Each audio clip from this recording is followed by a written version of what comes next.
Bienvenidos a este nuevo podcast de Comunidad Wimo. Estoy muy emocionado, como niño chiquito. De verdad, lograr esta entrevista ha sido bastante particular. Quiero presentar a una persona que admiro mucho. Hace mucho que no lo veía y casualmente, después de muchos años de no pisar tierras mexicanas, está aquí con nosotros Ismael Cala. Bienvenido, amigo. Mi querido Roger. Bueno, pues tú no nos vemos, pero yo siempre te sigo y estoy muy al pendiente de todo lo que haces y la verdad que eres inspiración. Gracias. Así que me place mucho conversar contigo. Igualmente. Y bueno, nada más para comentarle a la gente que nos está escuchando, o sea, lograr esta grabación que no estaba programada este día, está a punto de irse mi vuelo, pero no podía desaprovechar la oportunidad de hablar contigo. Nos platicamos por ahí en redes sociales, hicimos un huequito, también tú, porque estás muy ocupado con la promoción de tu libro, ¿verdad, Isma? Sí. Vinimos a eso. De hecho, el viaje fue como que creado en menos de una semana. Entonces dije, no, tengo estos días.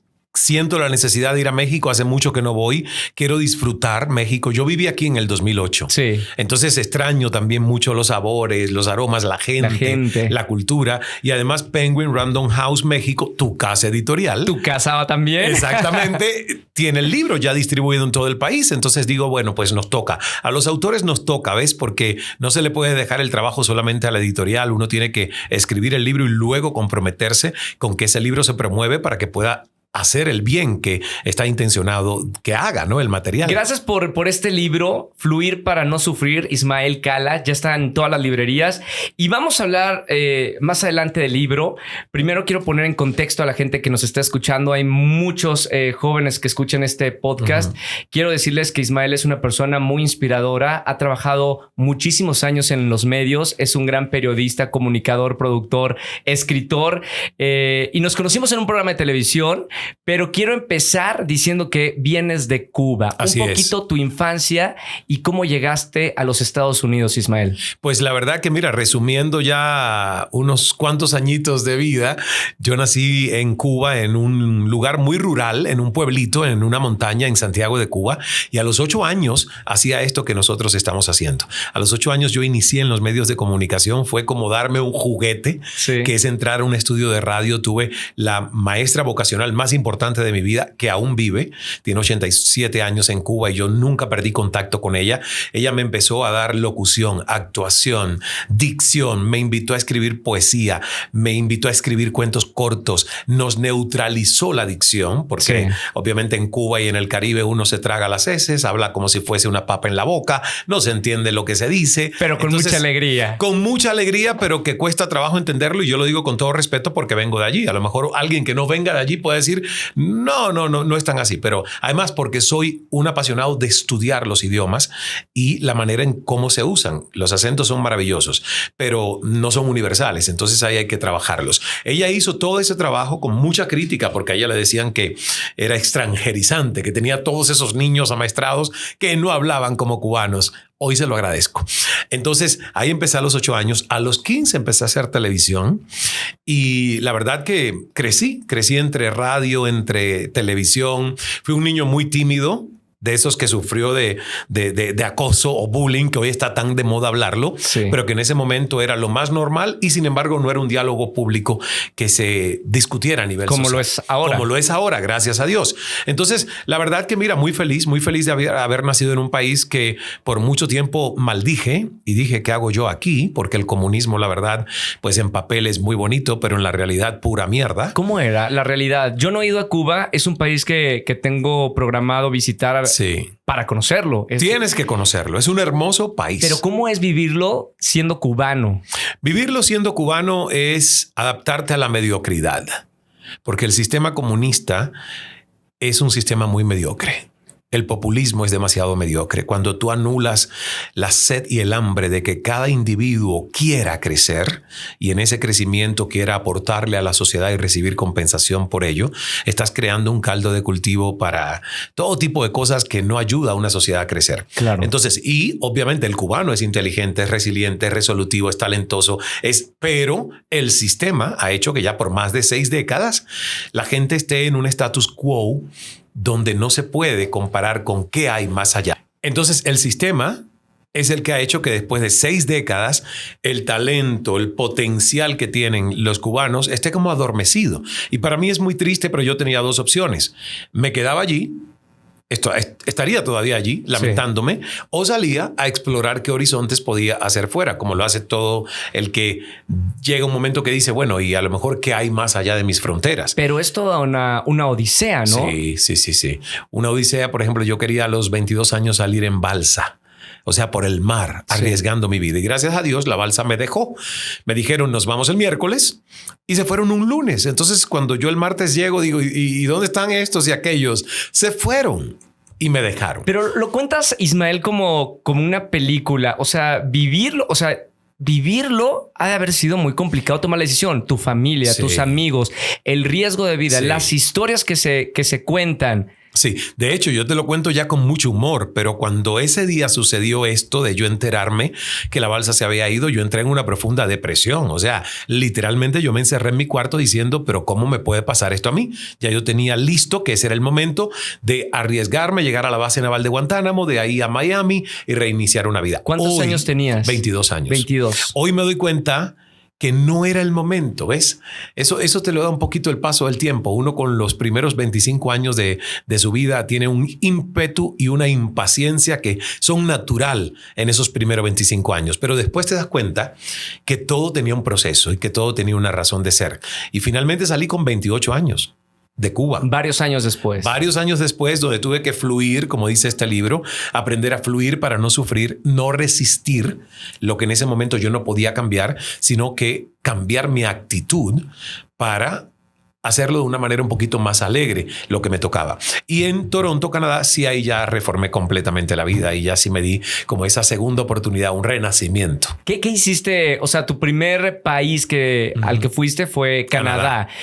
¿Qué hiciste esas primeras semanas, esos primeros meses ahí en un país completamente nuevo? Lo primero fue intentar matricularme a aprender inglés porque yo no hablaba inglés, nada. O sea, a mí la gente me decía, "How long have you been here?" Y yo decía, "Yes." Y después Me too. Y después se quedaban así como que y me repetían la misma pregunta más lento, ¿no? "How long have you been here?" Y yo decía, "Oh, debe ser que no la respondí completa." Yes, it is. Y claro. metía el yes, it is. Y ahí ya se daban cuenta que yo no sabía. Yo salí de Cuba sin hablar inglés, con muy poco conocimiento de la lengua. Entonces, lo primero que hice fue ir a una escuela para inmigrantes para aprender inglés, porque me sentía como un estúpido, ignorante. ¿Estabas solo en Canadá? Solito. Qué fuerza, ¿no? Solito. Sí. Yo caminé una calle para encontrar a alguien que hablara español. Encontré un restaurante dominicano y a esos les pedí ayuda. Y el dueño de ese restaurante dominicano se convirtió como en un padre, en un padrino. Para mí, él pagó con su tarjeta de crédito mi primer mes en un cuarto donde yo dormí en la alfombra, porque no tenía absolutamente ningún mueble. ¿Era mejor vivir así que vivir en tu país natal? La verdad que si te pones a pensar en condiciones materiales, no, porque cuando yo salí de Cuba ya era una especie de celebridad en la radio. Claro, trabajabas y todo. Pero no tenía libertad. Entonces yo sabía que esto de dormir en el suelo, en el piso, era temporal. Y de hecho fueron solo 21 días. Me enfermé de la garganta, obvio. El frío. Y el polvo que tenía esa alfombra. Bueno, también. Y luego me regalaron un sofá cama y ya no era la garganta el problema, sino que me iba a quedar lisiado porque tenía un tubo y una colchoneta muy finita y salía yo todas las mañanas de ese sofá cama con un dolor de espaldas horrible. Recogí de la basura de una esquina mi primer televisor, que era a colores, pero se veía en blanco y verde. O sea, pedí limosna, que con orgullo lo digo hoy, pedí 5 veces limosna en una iglesia porque no me alcanzaba para comer, hasta que la 5ª vez dije, no, yo me las invento. Es más, le pido a la gente que si puedo ir a cenar con ellos. Y empecé a hacerlo, a mis amigos, porque me ponía como muy triste estar en la cola de las limosnas con personas que yo decía, wow, se ve que esta persona se droga, no lo juzgo, pero creo que no pertenezco en esta fila. Y no sé, era como muy difícil para mí. La verdad que esa primera parte de la migración fue muy contrastante en cuanto a reflexiones, ¿no?, que uno hacía. ¿Cuál era tu propósito, Ismael, en ese momento? O sea, ¿cuál era tu sueño por el cual habías luchado y habías salido de tu país? ¿Qué querías hacer a los 22 años? A los 22 años, mi propósito principal era descubrir que yo sabía había mucho más de mí y que en Cuba ya prácticamente estaba llegando al umbral de lo demasiado conocido. Sí. Entonces, yo sabía que el retarme a irme a un país con otro idioma, con otra cultura, era expandir mi umbral de conocimientos sobre el mundo. ¿Ves? Porque Cuba es una isla. Sí. Literalmente te lanzas al mar o tomas un avión, pero si no te tienes que quedar ahí. Entonces, 28 años allí yo dije, yo quiero conocer el mundo. Y no creo que tiene que ver solo con política. Creo que tiene que ver desde la niñez con que yo sentí esa necesidad de explorar otros horizontes. ¿De dónde sacabas esa fuerza cuando eras adolescente o joven? Bueno, muy joven, porque seguimos siendo jóvenes. No, y en espíritu yo creo que tengo 27 años. El espíritu no envejece. Pero ¿dónde sacabas la fuerza en esos momentos tan difíciles? O sea, pasaste situaciones bastante complicadas. ¿De dónde sacas esa fuerza? Yo siempre pienso que es Dios. Dios. Fíjate que es interesante el tema del comunismo porque yo iba a la iglesia. Sí. Mi abuela me llevó a la iglesia, hice primera comunión, catequesis, pero a los 11 años mi mamá le dice a mi propia abuela, le dice, sabes que él es un joven comunista que se está formando con la revolución, no puede seguir yendo a la iglesia, estaba prohibido. La religión Fidel llamaba que era el opio de los pueblos. Entonces, para los jóvenes que estaban alzándose como jóvenes comunistas, estaba prohibido eso. Claro. Y tuve que dejar de ir a la iglesia, que tanto me gustaba como un espacio de protección, porque allí no había bullying. Eras un ser espiritual desde Sí, chiquito. desde muy pequeño. Entonces, cuando no fui más a la iglesia, tuve que tener a Dios dentro. Y eso me hizo tener un contacto con Dios que no necesitaba intermediarios. Claro. Como no podía ir a confesarme con un sacerdote, tenía que yo directamente confesarme con Dios, las cosas buenas, todo malas, directo, sí. todo directo. Y la verdad que creó una fe muy fuerte que me ayudó en momentos donde es que creo que sin Dios. Mira, a los 15 años hubo un episodio donde yo vi a mi papá esquizofrénico, que le habían dado electroshocks y ya yo tenía mis temas también con baja autoestima, problemas de identidad de todo tipo. Me medicaron con un ansiolítico y antidepresivo. ¿Tan chiquito? Tan pequeño, con 15 años. Por eso entiendo a los adolescentes y jóvenes de hoy que en busca de su identidad no sienten todavía pertenencia con nada y por lo tanto se sienten medio eliminados socialmente hablando. Claro, y es muy excluidos. excluidos. Es muy importante que uno se abra a escucharlos, porque eso es lo que yo hubiese querido a los 15 años, sí. Que alguien me hubiera escuchado sin juicios. Solo escuchar qué había de rollos en esa cabeza. Y a los 15 años yo le dije a Dios, haz el milagro, sálvame. Yo no puedo pensar que quiero crecer y parecerme a mi padre si parece un zombie después de estos electroshocks. Y yo tomando unas pastillas, ¿por cuánto más será esto? Entonces, por eso digo, yo creo que Dios y la fe de no repetir patrones que uno a veces hereda en predisposición genética o espiritual y buscar su propio camino, pero con la seguridad de que había alguien por encima de ti que te está ayudando. Sin Dios, yo no sé qué hubiese hecho, la verdad. Ahora, tu etapa en Canadá, ¿cuánto tiempo estuviste por allá para dar el salto a Estados Unidos? Casi 6 años. Me hice ciudadano canadiense y una vez que tuve el pasaporte dije, ¿qué más hay? ¿Qué más hay? ¿Qué más hay? Siempre persiguiendo más, ¿ves? Porque un canadiense me dijo, ¿tú quieres hacer carrera internacional? Una vez que fui a buscar trabajo en inglés en una radio de Toronto. Sí. Y yo con mi acento de latino, entonces el hombre fue honesto y me dice, mira, yo creo que tu mejor mercado está en Estados Unidos y tu mejor expansión como latino está en Estados Unidos, no en Canadá. Seamos realistas. Era profeta, ¿eh? Exacto. Me dijo, yo si fuese tú, me voy y pruebo, no te va a pasar nada, ya eres canadiense, te va mal, regresas a Canadá. Pero ¿y qué tal si te va bien? Y sabes que yo escuché ese consejo, me preparé por unos 6 meses. ¿Cuántos años tenías, En Ismael? ese momento tenía ya como 33 años. Sí. Y me vine manejando yo solito un Chevrolet Cavalier que ni siquiera tenía power windows o ventanas automatizadas. Sí. Era de dale a la manigueta. Ajá. Y sube y baja la ventanilla, y disfruté mucho ese viaje solo. Fue como un viaje de wow, me voy a la aventura. Otra vez. Bueno, después de la primera aventura de salir de tu país, pero era una gran aventura. Pero esta ya era mejor, ¿ves? Sí. Porque en esta ya tenía ahorros, cosa que cuando salí de Cuba no tenía ni un centavo. Por supuesto. Tenía una cámara y una maleta prestadas con las que llegué a Toronto. Ya aquí yo estaba un poquito más preparado para esa nueva migración. Y además ya había hecho freelancing para CNN en español desde Toronto. Por lo tanto, ellos me dijeron, si llegas a Miami y aparecen oportunidades, te avisamos como freelancer. Entonces como que no iba del todo a volver a ser mesero, no se repetía la misma historia. Claro. Un poquito más preparado todo. Ahora, regresas, llegas a Estados Unidos, a Miami.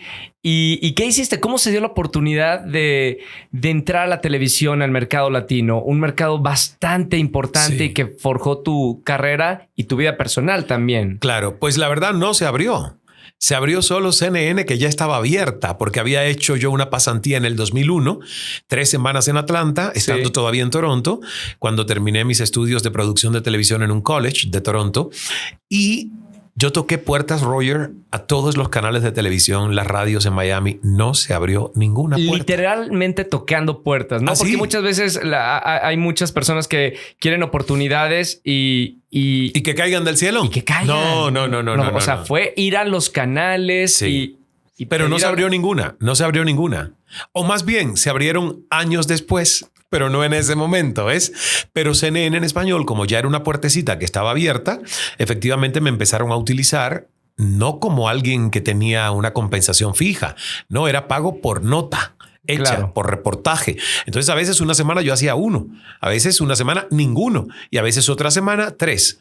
Pero así fui entrando hasta que ellos mismos me dijeron, ¿por qué no te traemos a Atlanta cuando haya necesidad de reemplazar presentadores? Y entonces ya ahí sí, pues era yo más una cara visible dentro de la cadena, pero nunca con espacio fijo. ¿Cuándo fue tu primer espacio fijo como presentador en CNN? Pasaron 10 años. 10 años. Fue en el 2010. Sí. En el 2010 me dieron ya un contrato más fijo después de mi paso por México y Televisa. Yo estuve en Televisa en el 2008 y pensé que venía a México para hacer carrera para siempre, pero nos sorprendió a todos la crisis financiera internacional del 2008, la burbuja y la devaluación del peso mexicano y yo teniendo que pagar cosas en dólares en Estados Unidos. Entonces ahí no pude quedarme como yo hubiese querido viviendo en México. Me volví a ir a Estados Unidos. Además, el programa que vine a hacer, Qué tarde tan padre, con Ceci Galeano, Cecilia. Sí, claro. Pues por la crisis financiera se canceló a los 2 meses. Sí. Entonces me tomé un sabático. Yo digo que Televisa me regaló un sabático. ¿Qué tal México? Digo, ahorita para continuar con Estados Unidos, ¿qué tal México? Tu sabor, sensación de estar aquí en el país. Si te soy honesto, a mí me gusta más el sabor de México que el de Estados Unidos. ¿Por qué? Porque aquí hay más vida orgánica. Yo siento que en Estados Unidos, a excepción de Miami, que por ejemplo parece más Latinoamérica, y aún así no lo es tanto, en las calles todo está demasiado ordenado. Falta esa vida orgánica que tú ves de los puestecitos de comida en nuestros países latinoamericanos, lo que uno ve aquí en México. Sí. Entonces, la verdad, yo llegar a México es como que, wow, esta es mi cultura. ¿Ves? Por mucho que yo me quise convertir en canadiense, creo que me enfrié un poco. ¿Cuál es la visión de un cubano de los mexicanos? O sea, ¿cuál es tu percepción de la cultura mexicana? Pues fíjate que a nosotros nos encanta porque desde la niñez yo escuchaba música de mariachi y música norteña. De hecho, en esa radio donde te digo que a los 8 años empecé a hacer radio, hay un programa todas las mañanas a las 7:30 de la mañana que se llama Rancho Mexicano. Sí. Entonces ahí se ponen pues mariachis, música norteña de banda y la verdad que yo crecí escuchando esa música. Entonces México no es un país extraño para nosotros en Cuba, es un país entrañable al que queremos, nos encanta la comida mexicana, no somos de tanto picante como los mexicanos. Es difícil, en toda Latinoamérica pasar por la comida mexicana es bastante complicado. Sí. Hoy de hecho yo lloraba y ni siquiera había comido el chile, solo el olor del chile que se estaba cocinando me llegó a la nariz, a la garganta y yo tosía y digo, pero si no lo estoy ni comiendo, es simplemente oliéndolo. Cuidado con el mal de Moctezuma, ¿sí lo has escuchado? He escuchado. Perfecto, ¿cuál es ese? Que te enfermas, o sea, los extranjeros vienen a comer y se enferman porque no están acostumbrados. Ya me pasó. ¿Ya? Ok, ya pasaste por eso. Pero ahora no me pasa porque la verdad estoy muy disciplinado con mi dieta. Bien. Y no hago locuras como una vez que me comí unas flautas y al mismo tiempo una sopa, la tortilla esta que vienen en las sopas. Sí. Esa vez terminé muy mal, ¿ves? Claro. Bueno, ya pasaste por eso. Pero bueno, fue bonito tu estancia aquí en México. Muy Regresas linda. a Estados Unidos y ¿qué haces después, Ismael? Pues entro a CNN haciendo un baño de humildad porque la verdad que era prácticamente no negociable. Esto es lo que hay, este es el salario, esto es lo que te toca hacer.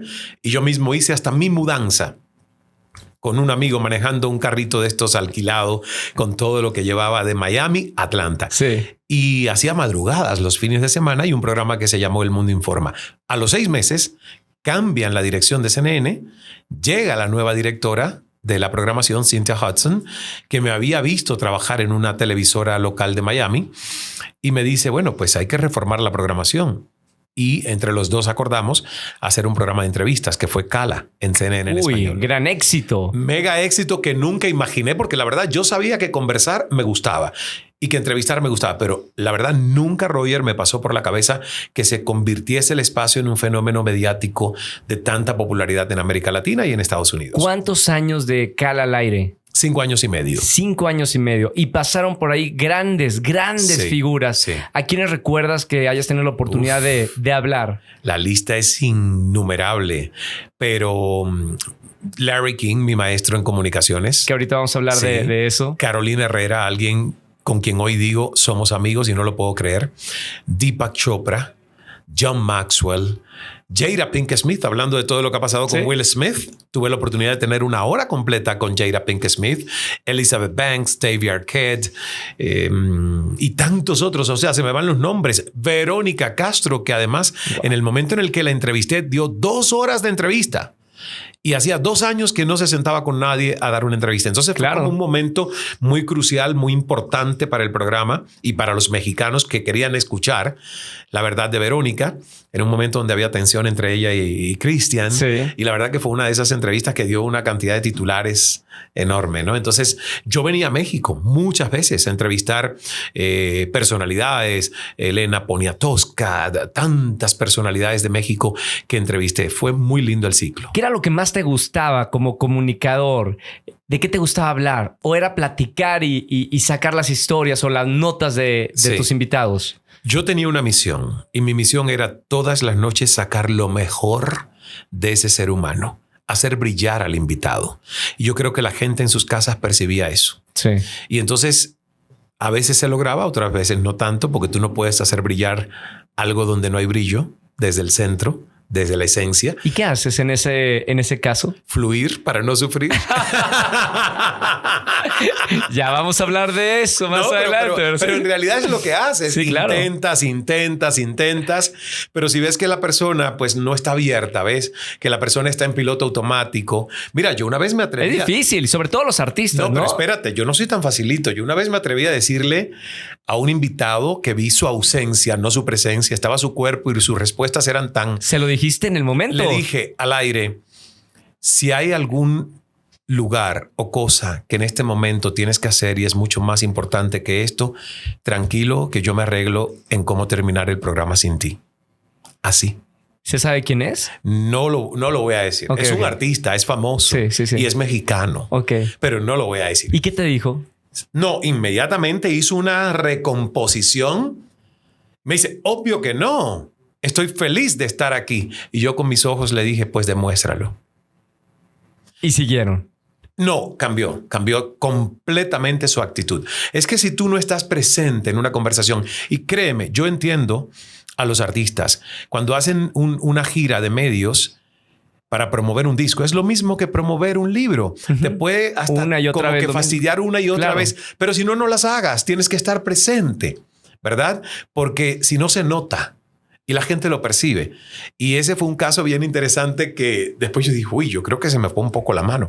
No lo hice grosero, pero sí fui como un poquito firme, ¿no?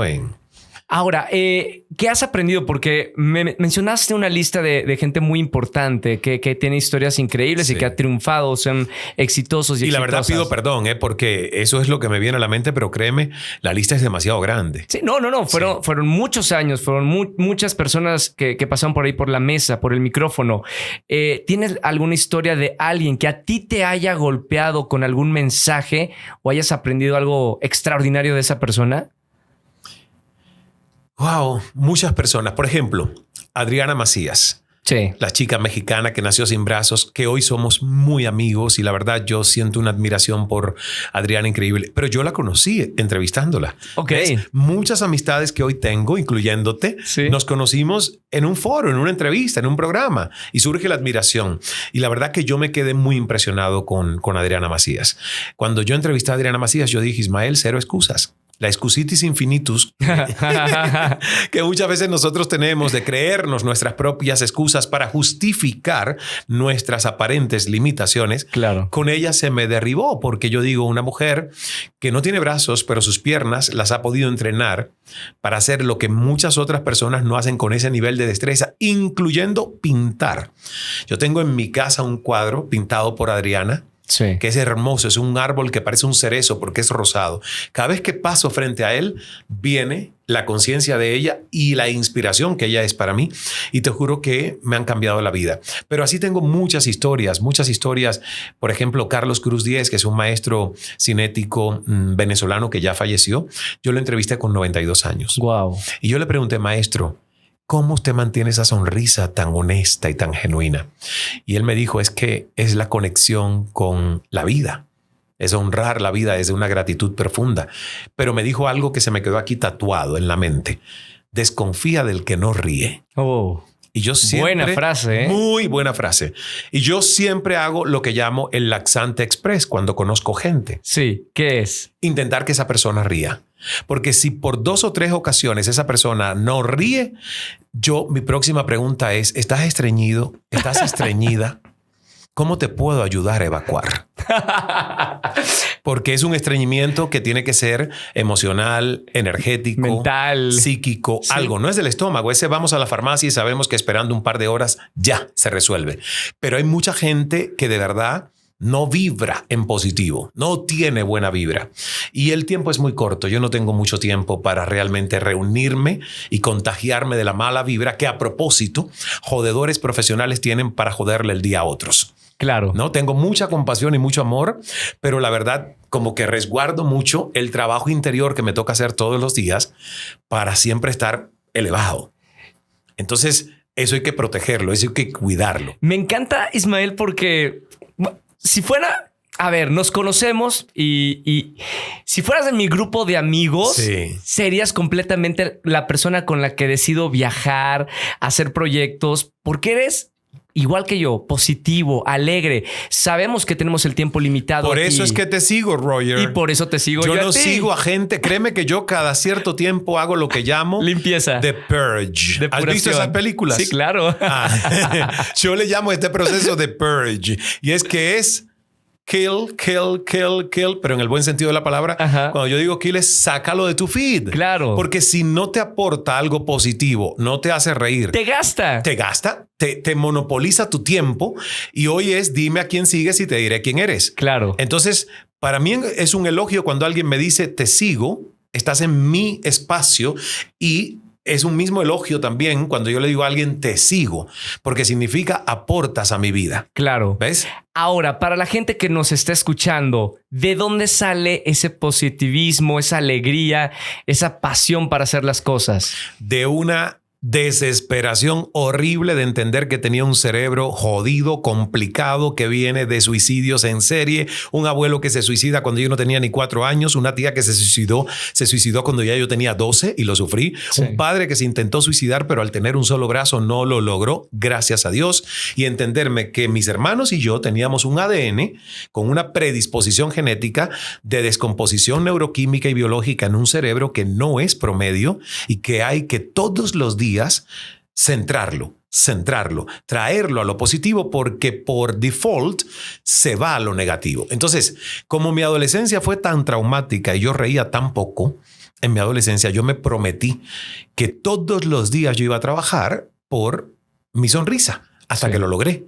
Y que todos los días iba a trabajar por ver la vida muy diferente a como la vio mi padre, que murió en un manicomio totalmente desahuciado, sin poder ser productivo, habiendo sido un ingeniero químico azucarero brillante en mi niñez. Pero que luego ya el tema de la enfermedad pues le cortó su libertad, su productividad. Entonces, mi positivismo, mi sonrisa esto que yo hago no vino de inspiración. Yo mentiría a alguien si dice, ay, es que yo me inspiré. No. Yo me desesperé en no querer tener la realidad que yo estaba viviendo, que era de mucho sufrimiento, y por eso puedo ayudar a otros. Claro. Hoy, a mí nunca se me hubiera ocurrido que mi camino era este que hoy yo estoy compartiendo contigo. Yo pensé que yo iba a ser presentador de radio, televisión, periodista el resto de mi vida, pero no un coach de vida, un facilitador de procesos de transformación humana.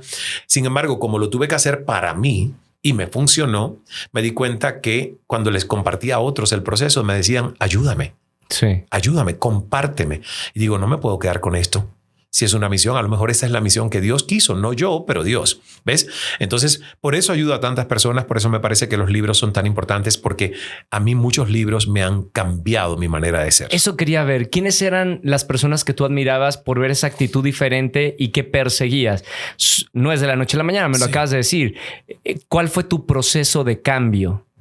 Mira, mi gran proceso de cambio, si empezó a los 15 años, fue muy empírico, intuitivo, y no tuve grandes maestros entre los 15 y los 30 años. Pero a mis 30 años o 29, ya estando en Toronto, Canadá, ya tenía internet, ya podía buscar bibliografía, ya tenía acceso a comprar libros y empecé a entender que había un mundo al que se le llama autoayuda, claro, que me parece un nombre bien puesto, porque si tú no te ayudas, ¿quién más te va a ayudar? ¿No? Por supuesto. Entonces, ¿quién más? Entonces empecé a volcarme a todos esos libros que yo veía que transformaban la vida de un ser humano, y empecé a leer. Y mi primer programa o inversión en un programa de estos que vende un coach fue el de Tony Robbins. Oh, bueno. Exacto. Costaba solo $350. Imagínate. Es un gran negocio, sí. Sí, pero en ese momento yo era mesero y no me alcanzaba para completar. La primera vez que vi el anuncio no lo compré. Me pudo más mi autosabotaje. La segunda vez tampoco, pero la tercera vez dije, lo compro aunque tenga que pedir prestado para completar el alquiler del mes.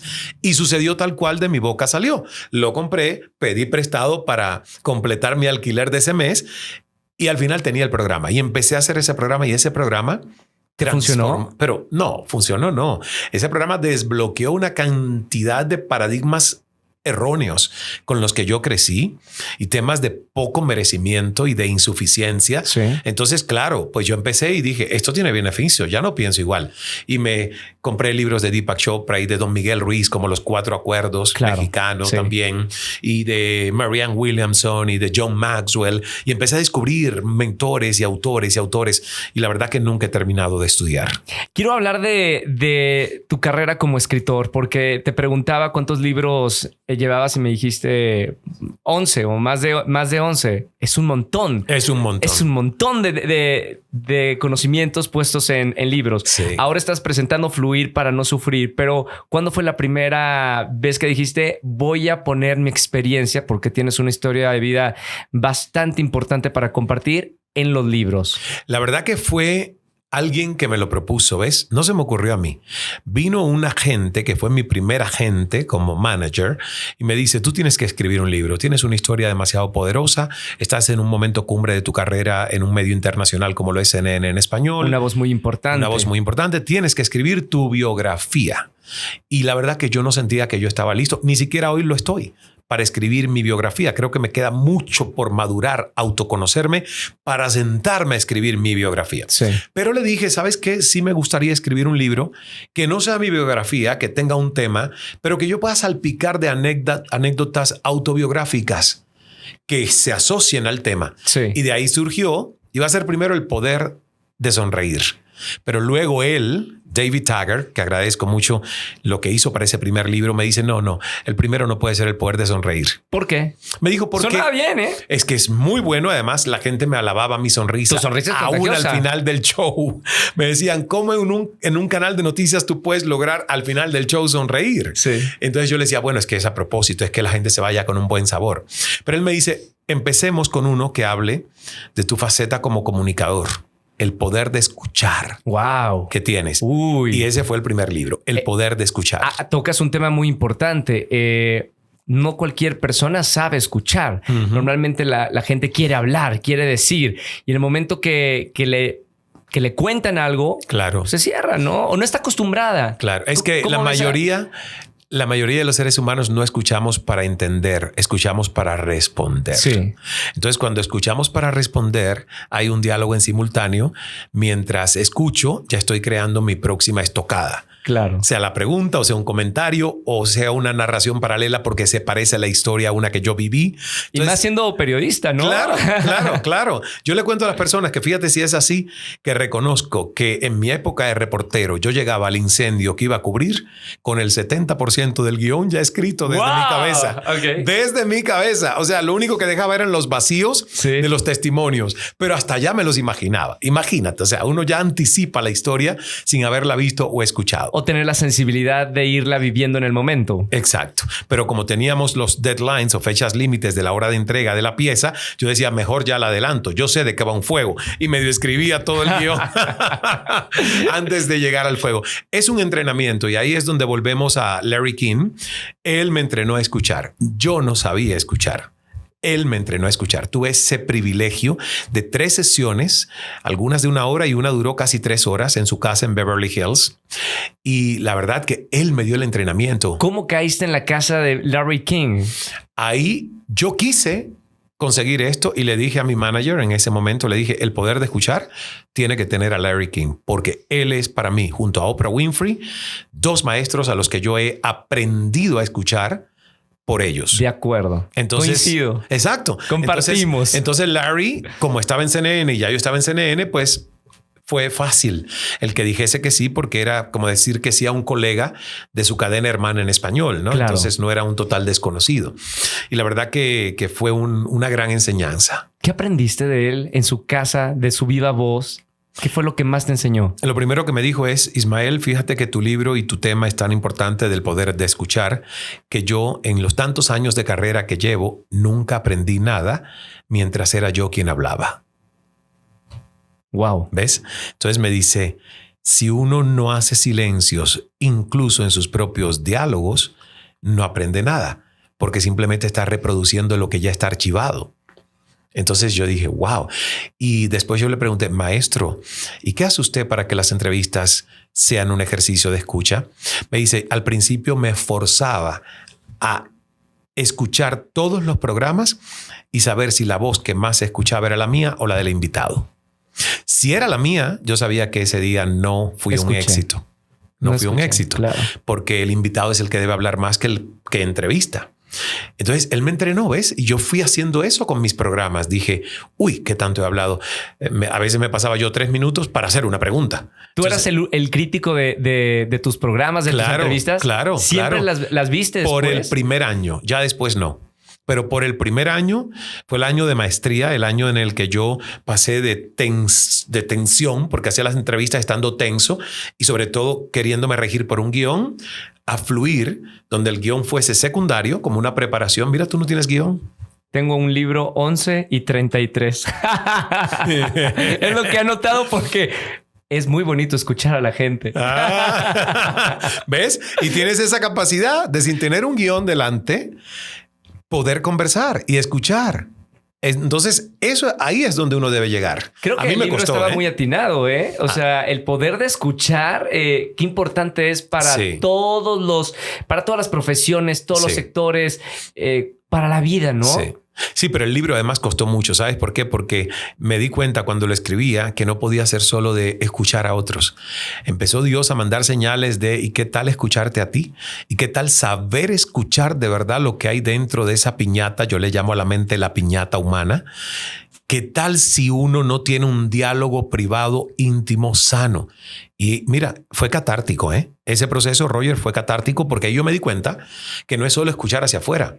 Es saber escuchar las voces y los pensamientos que dentro de nuestras mentes llegan y que tú tienes que saber discernir a cuáles hacerles caso y ejecutarlos y a cuáles simplemente reírte de ellos y no engancharte en ellos y dejarlos fluir como si fuesen hojas que caen de un árbol en otoño a un riachuelo que se lleva las hojas al océano. Claro. Entonces, esa parte del libro de la escucha interna a mí me movió mucho. De hecho, lloré muchas veces. Fíjate cómo es que hay una frase en el libro que dice, Dios le quitó un brazo a mi padre para regalarme a mí la vida. Sí. Y eso nunca yo lo había pensado. Fue durante el proceso de escribir el libro. Yo siempre había resentido y había tenido lástima de que mi padre había perdido su brazo izquierdo cuando tenía solo 8 años. Sí. Ahí, escribiendo el libro, me di cuenta que lo perdió por una razón, que es no quitarse en su vida y regalarnos a mis hermanos y a mí la nuestra. Qué increíble. ¿No? Entonces, por eso te digo, cuando hice silencios mientras escribía el libro, llegaron ideas, llegaron razonamientos, llegaron quiebres de dejar de victimizarme con la propia historia que uno se cuenta de su propia vida. Entonces ahí te das cuenta que todo lo que le sucede a un ser humano tiene un para qué de evolución. Ahora nos toca a nosotros procesarlo. Claro. Ahora vinieron después de ese primer libro, Ismael, muchos otros libros. ¿De qué hablabas? ¿De qué querías compartir al público que estaba contigo y te veía todos los días en televisión? El segundo libro, que todavía está en las librerías, es para toda esa gente joven que nos está escuchando, porque se llama Un buen hijo de P. Ok. ¿Ves? Un buen hijo de P. Y se basa en esa frase tan manida de el hijo de pura. Claro. Y exacto. Y las 3 P's de ese libro son pasión, paciencia y perseverancia. ¿Y por qué se lo quise hacer a jóvenes? Porque yo fui alguien que a sus 20 años fue demasiado impaciente. Sí. Tenía mucha pasión, mucho ímpetu, mucha constancia y perseverancia por lo que me gustaba, pero era fosforito, era inflamable. Entonces, cuando uno es inflamable y no tiene paciencia, aborta sus propios sueños, los estropea. Yo quería darle el mensaje a la generación esta que me seguía a mí, de 20, 18 años. En ese momento lo escribí en el 2014, sí, que tenían que incluir en el sándwich de ser buenos hijos de P la paciencia. Porque la paciencia era el momento de que hay procesos en la vida que necesitan un término de maduración. Claro. No puede ser todo un clic. ¿Ves? Estamos mal acostumbrados a que todo hoy es un único clic. Y yo le llamo a eso el atajo. Hay cosas en la vida que no vienen con un atajo, un shortcut. Hay cosas en la vida que es preferible que tú te tomes el tiempo, haz el trabajo e ignora el atajo. Y en los procesos de crecimiento personal y de transformación del ser, que son las cosas que son de verdad de adentro, mira, no hay clics. Claro. Y no hay un paso, hay muchos pasos. Y qué bueno que lo hablaste en una generación, como dices, que quiere todo rápido. Eso no era hace 15, 20, no, mucho menos 30 años. Yo no lo podía, por ejemplo, yo a los 20 años no lo podía querer todo rápido porque no había internet, no había comunicación con redes sociales. Sin internet tampoco. O sea, vengo de la generación que hay que esperar o que para conseguir un trabajo... Lo que pasa es que tú eres un caso rarísimo. Eres como que eres el que nunca envejece. Yo no sé lo que haces tú. No sé lo que haces tú, que yo te conocí no sé hace cuántos años y te veo, pones tus videos de Disney y digo, bueno, es que casi podría volver a Disney a hacer estos programas. Coincidimos. Vamos a ver si coincidimos que la actitud es algo muy importante para no envejecer, no solamente físicamente, sino emocionalmente, espiritualmente. Está comprobado. Además, ya hoy, gracias a que la ciencia se ha acercado más al mundo de lo que antes se consideraba espiritualidad, hoy podemos entender, por ejemplo, que la actitud hace que los telómeros de nuestras células se mantengan larguitos. El estrés los acorta. Si los telómeros se acortan, tu longevidad se reduce y tu calidad de piel, de órganos, de todo se reduce, de salud. Entonces, la energía, lo resumimos corto. Sí. A nosotros nos enseñaron que nuestro intelecto era lo más importante. No, señor. Nuestra energía es más importante que el intelecto. Si tú cuidas tu energía todos los días, de que sea una energía positiva, vas a tener una sangre que tiene hormonas de bienestar, oxitoxina, endorfinas, cosas bonitas. Y no vas a tener esa mala vibra que además es un campo electromagnético negativo que tú estás emitiendo al mundo desde el corazón, no solamente desde el cerebro. Claro. A mí me fascinan todas estas cosas. Entonces, nos toca a nosotros ponernos todas las mañanas en energía positiva, porque un noticiero no te va a poner en positivo, ¿eh? Un noticiero te va a poner peor. Entonces, nos toca a nosotros hacer esas dinámicas que nos pueden poner en positivo y que alargan nuestra vida y que además nos mantienen luciendo más jóvenes. Claro. Ahora, Ismael, quiero ya pasar al tema de Fluir para no sufrir, este libro que tengo en mis manos y que ya está en todas las librerías, pero quiero hablar de la conclusión en CNN. ¿Qué pasó para cerrar ese ciclo en tu vida? Pasaron muchas cosas, pasaron varias cosas. Por ejemplo, yo dejé de interesarme por informarme demasiado sobre lo que pasa en el mundo. ¿Y cómo puedes tú seguir siendo coherente con un compromiso donde estás en el prime time de una cadena internacional de noticias si no te interesa informarte demasiado? ¿Y por qué era esa falta de interés? Porque me ganó el interés de estudiar otros temas y no los hechos. ¿Ves? Yo descubrí hace unos 10 años más o menos que hay dos tipos de personas en el mundo. Sí. Los observadores son los que utilizan su cerebro y su lenguaje para describir la aparente realidad que sus 5 sentidos procesa. Correcto. Entonces es la gente que como un papagayo, una cotorra te repite, estamos en crisis. ¿Viste lo que pasó? Hay guerra aquí. Te cuentan todo lo que ya viste en tus redes sociales. Las Kardashian, ve lo que está haciendo las Kardashian. Entonces esos son observadores. Hay un 10% de la población, fíjate, es minoritario, que son los visionarios. Utilizan su lenguaje y su cerebro no para describir la realidad, sino para transformarla, para crear desde su imaginación y creatividad y sus inteligencias todas aunadas una mejor posible realidad. Y yo decidí que yo quería estar en ese grupo. Acabas de decir algo muy importante que yo no lo había puesto en palabras. Lo creo, no lo había escuchado. Y me gustaría que la gente le regrese estos 20 segundos y vuelva a escuchar esto. Los dos tipos de personas. Observadores y visionarios. ¿Decidiste ser visionario? Sí, yo decidí ser visionario. Además, yo me doy cuenta que desde niño fui visionario, aun cuando el sistema me coartaba un poco mi capacidad de ser visionario, porque yo tenía que seguir discursos que ya estaban escritos, que yo no los podía escribir, ¿ves? Claro. Entonces ahí me cortaban muchísimo esa visión, pero por eso decidí salir. Pero desde la niñez yo me acuerdo que le dije a mi madre, ¿sabes? Hay una escuela más grande, aunque no está en el pueblo. ¿Me consigues entrar en ella? Y me fui a la escuela más grande. Y después descubrí que había otra escuela que supuestamente era para desarrollar talentos artísticos. Y le dije a mi madre, mira, y mi madre fue haciéndolo. Sí. Y luego cuando ya no tenía que pedírselo a mi madre, tomé las decisiones de irme a la capital, a conquistar la capital del país y luego a salir a un universo tan desconocido como un país de habla inglesa que no tenía nada que ver con mi cultura. Y ahora voy a dar incluso otro paso, que es empezar a hacer carrera en inglés, no solo en español, ¿ves? Porque uno tiene que conquistar sus miedos, no matarlos, que queden ahí, pero sin comida, para que sean pequeños. Sí. Y conquistarlos y decirles, ahí estás. Sí puedo. Pero a pesar de ti, sí puedo, ¿ves? Sí me atrevo, sí doy el paso.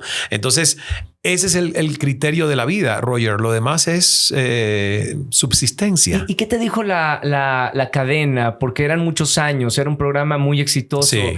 Eras la figura de CNN en español en Estados Unidos. ¿Cómo tomaron esa noticia? Pues la verdad que mira, primero no se lo creyeron, me dieron 15 días para que lo repensara y yo ya lo había pensado demasiado. Y la verdad que sufrí mucho mi salida, sobre todo porque cuando tú sufres y dejas a una persona que confió en ti y te puso en un lugar y te veía para siempre en ese lugar porque sabía de tu potencial y tú decides que no es el lugar para siempre, que te quieres tomar una pausa.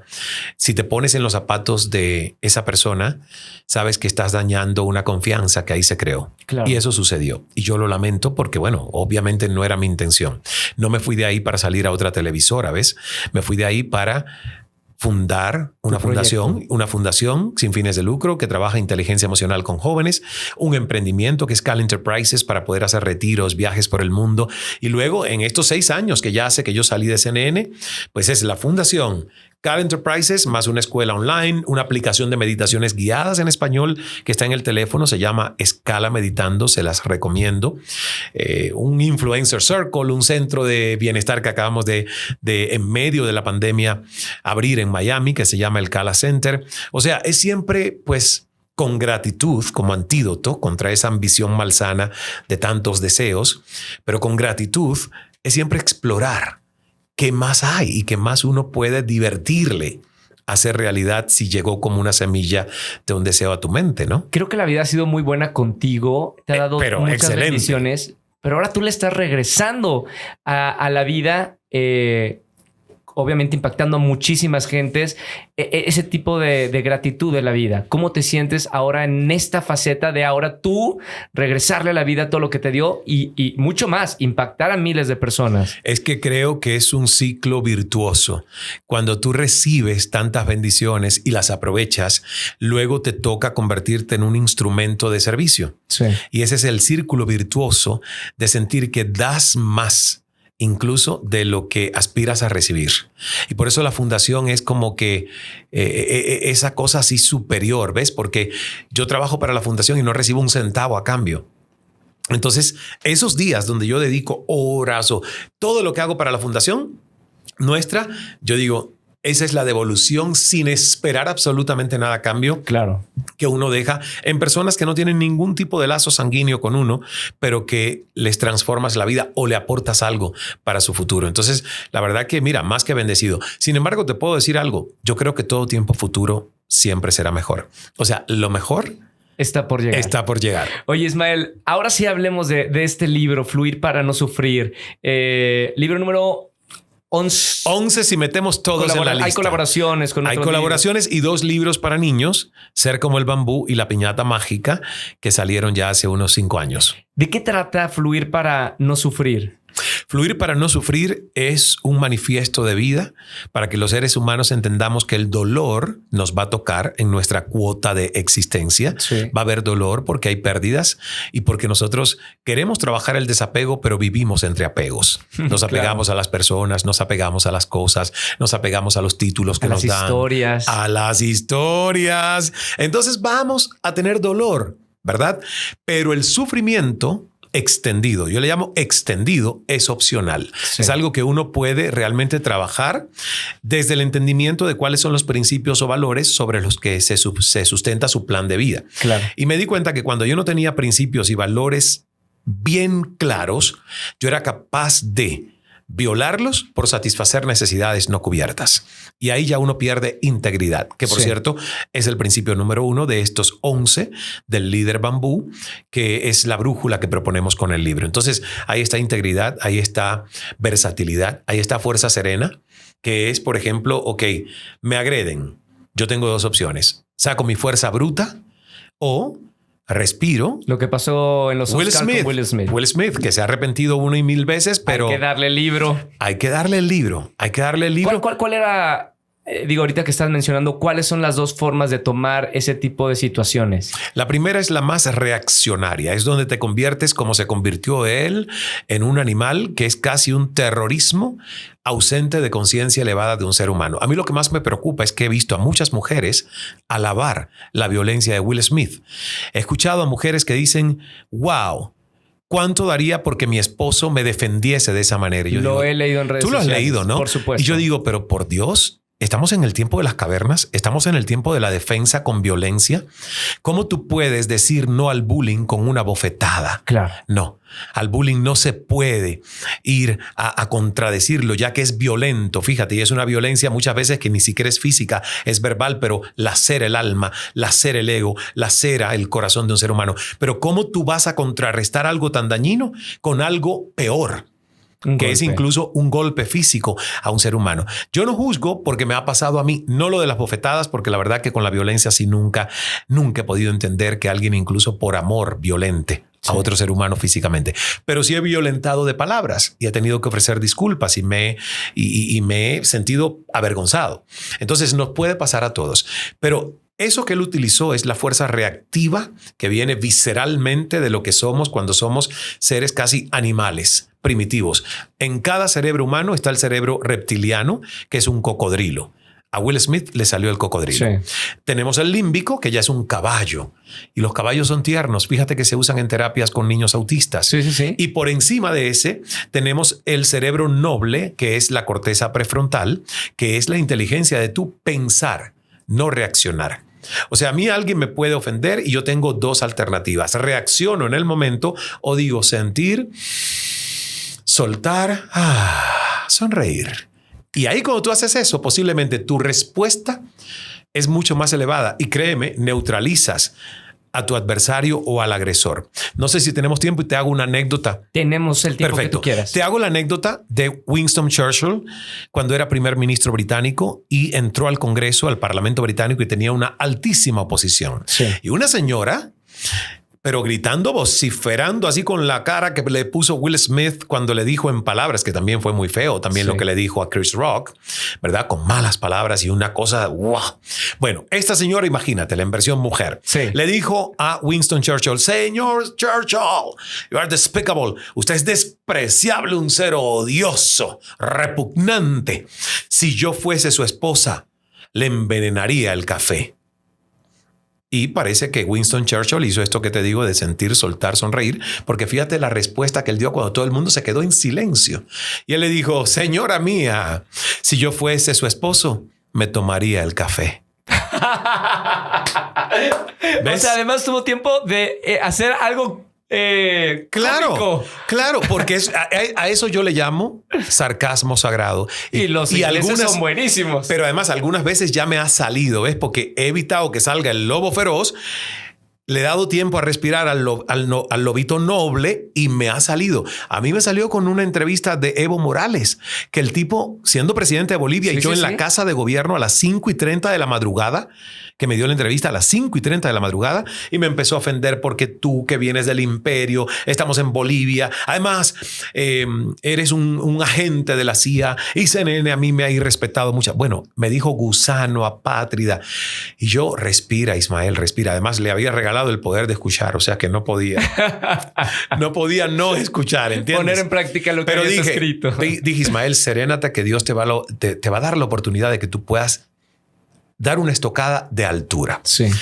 Y él siguió con su sarta de ofensas. Y en una de esas dijo, porque además sé cómo te escapaste de Cuba. Y ahí yo dije, cuidado, señor presidente, porque uno solo se escapa de una prisión. ¿Qué usted me está queriendo decir con eso? Se quedó frío, sin palabras, neutralizado. Y yo dije, yes. Bien. ¿Ves? Eso es lo que es el sarcasmo sagrado. Claro. Pero para eso tú tienes que contener el lado bruto y la fuerza bruta que hay dentro de ti, porque si no sale ese. Y Will Smith, yo creo que tuvo una gran enseñanza. Es un tipo que ha hecho un trabajo espiritual muy profundo. Él llevó a Sadhguru a su casa, a este gurú que anda por todas partes del mundo. La verdad es que, digo, no quiero detenerme mucho en esto, pero cambió la imagen que teníamos de Will Smith, de una persona con valores, tranquilo, etcétera. A todos nos descolocó de lo que pasó. Pero fíjate qué interesante que Denzel Washington, su amigo, le dijo en inglés, lo que voy a traducir al español, le dijo, amigo, recuerda que en nuestros momentos de cumbre el diablo se apodera de nosotros. ¡Wow! Qué fuerte la reflexión, ¿no? Sí. Cuanto más alto estamos, más hay que cuidarse y protegerse de que no se te salga la arrogancia o esa petulancia o esa cosa de fuerza bruta por el lugar donde estás. Y yo creo que es una buena lección que le dio Denzel Washington, no a él, a mí. Yo me lo tomé. Sí. Como lección personal también. Y todos nos lo podemos llevar de tarea también, ¿no? Tenerlo tatuado. Ismael Cala, qué gusto hablar contigo. Gracias. Me encanta porque contagias ese positivismo y me gusta estar rodeado de ese tipo de personas. Y te voy a invitar, ya que dijiste que en algún momento te gustaría viajar conmigo, te voy a hacer una invitación con tiempo. Ya ahora esta está muy ahí al tope porque nos vamos ahora a finales de abril, el 28 de abril al 8 de mayo, en algo que nosotros llamamos Calamundos, que es vacaciones en un grupo de personas que se conectan desde un nivel de conciencia a explorar un destino mientras la pasamos bien, compartiendo nuestra vida, nuestros... Me encanta. Así que a un próximo en el 2023 te voy a invitar con tiempo, ¿eh? Feliz.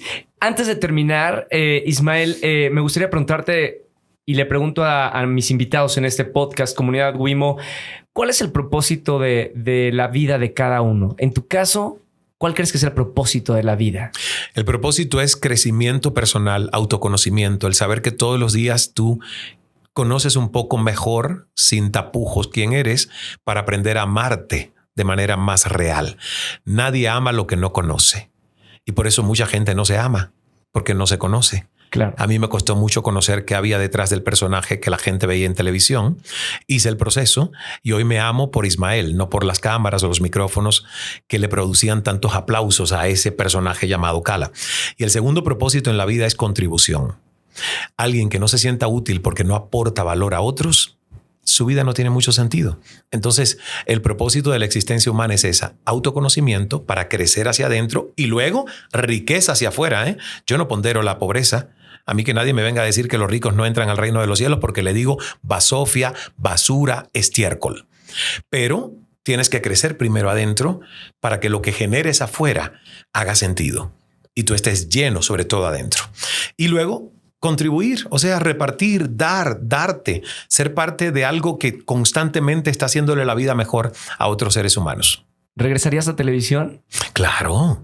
¿Te gustaría? Claro, hice televisión en la pandemia, en Mega TV en Estados Unidos, pero sin firmar contratos. Eso sí. No. Les dije, mira, el mundo está parado, detenido. Yo hago mes a mes, y me divertí, Roger, no te puedo explicar. Hice un late night show, hacía sátira política, me metí en un lío gigante porque me dijo la gente que yo le llamé perra a Melania Trump, malinterpretaron un chiste, pero la vida va de eso, ¿ves? De tomar riesgos. Claro. De salirte de tu propio molde, de tu propia caja, aunque los demás todavía no te intenten conocer o leer como les gustaría. Sí. A mí eso es como secundario. Pero volvería a televisión con espacios que sean flexibles, claro, y que tengan una línea editorial que yo sepa donde yo no diga o haga nada que va en contra de lo que Ismael en este momento cree desde su corazón. Entonces tiene que ser algo como muy especial, ¿sabes? Gracias, Ismael. Gracias por el libro. Gracias a ti. Por tu tiempo. Gracias por retrasar tu viaje a Monterrey. Coordinar esto ha sido titánico, pero valió la pena y bienvenido a México y espero que nos veamos pronto. Volveré más veces. Si tienes la invitación a Miami, al Cala Center, con mucho gusto. Tú y tu tribu, porque yo creo que tú siempre te mueves con gente. Totalmente. Gracias, Ismael. Gracias, Roger. Compartan este podcast con toda la gente y este mensaje y gracias por escucharnos y hasta el próximo miércoles. Chao. Gracias. Gracias.